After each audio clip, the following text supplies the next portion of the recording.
dalam isu GST.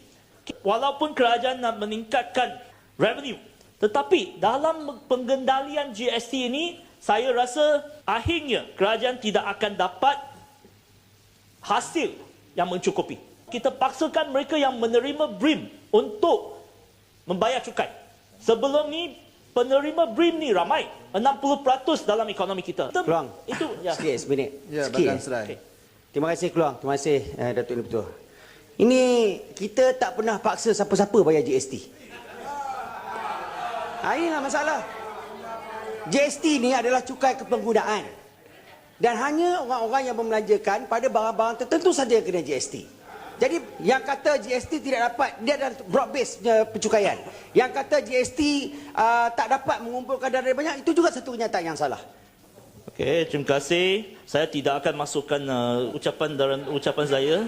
Isu sekarang ni bukan saja rakyat dipaksa bayar GST. Yang isu ni kita mungkin mengalami kemelesetan ekonomi kerana GST.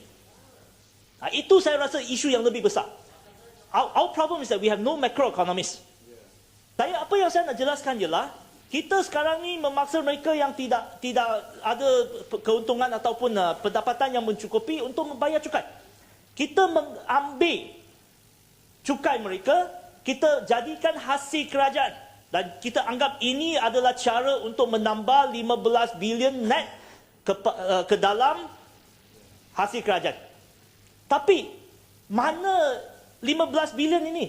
Hasil yang baru ni, kita ambil daripada rakyat jelata.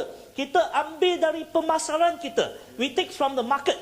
Itu bermakna market kita, pasaran kita kekurangan 15 bilion. 15 bilion ni masuk ke hasil kerajaan dan untuk beli jet. Lagi saya jelaskan. Apa yang kita bimbang ialah, apabila domestic consumption mengurang, dan ekonomi kita tidak hanya bergantung kepada ekspor ekonomi.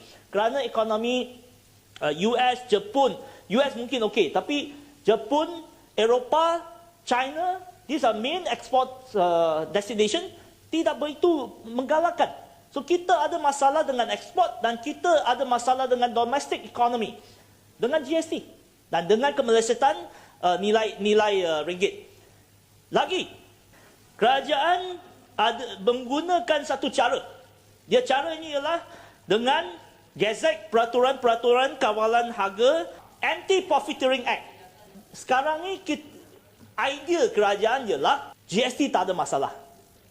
Masalahnya ialah pedagang-pedagang, orang bisnes ini yang naik harga. Ini teori kerajaan.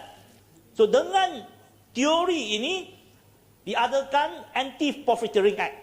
Akta dan Gazette ini, Anti-Profiteering Act, Price Control Regulation 2014, berkata bahawa harga tidak boleh dinaik dalam 18 bulan. Bermula 1 hari bulan Januari 2015 sampai 30 hari bulan Jun 2016. Tempoh 18 bulan ini, harga tidak boleh naik selain daripada formula yang diperuntukkan. Masalahnya ialah kos memang naik. Kalau pengangkutan, tayar pun ada GST. Kos akan naik. Syarikat-syarikat ini, dia dipaksa untuk kekalkan harga untuk 18 bulan.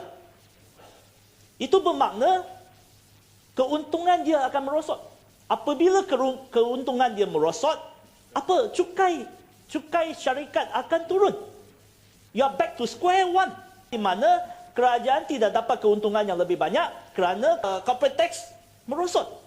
Kalau ekonomi kita merosot, dua sebab, GST dan kemelesetan nilai ringgit. Yang mereka kata, kalau nilai ringgit merosot akan membantu ekspor. Saya tidak percaya kerana ekspor market kita, United States, Eropah, Jepun, China tidak begitu menggalakkan, memberangsangkan. So kita ada masalah dan saya harap macroeconomists dalam kerajaan give some thought into it.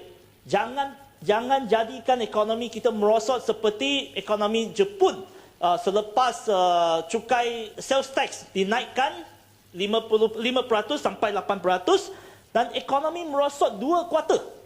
Saya harap kita faham ekonomi secara broad base, secara makro.